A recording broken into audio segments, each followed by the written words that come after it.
ചേട്ടാ ഈ ആലപ്പുഴ വരെ ഒന്ന് പോവുകയാണ് ചേട്ടാ അത്യാവശ്യമാണ് ഒന്ന് പോകണമായിരുന്നു അല്ല അപ്പം പോയിട്ട് ആണെങ്കിൽ കൊണ്ടാക്കിട്ടോ ചേട്ടാ സത്യമായിട്ടൊന്നും പെട്ടെന്ന് എനിക്കൊന്ന്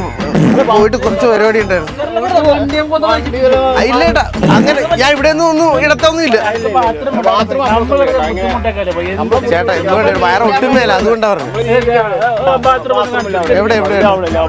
എവിടെ ജീവിക്കാൻ വേണ്ടി ചേട്ടാ വളിവിടാൻ പറ്റും പറ്റത്തില്ല എന്താ ചേട്ടാ മനസ്സമാധാനായിട്ട് വളിവിടാനും പറ്റത്തില്ലല്ലോ ഇവിടെ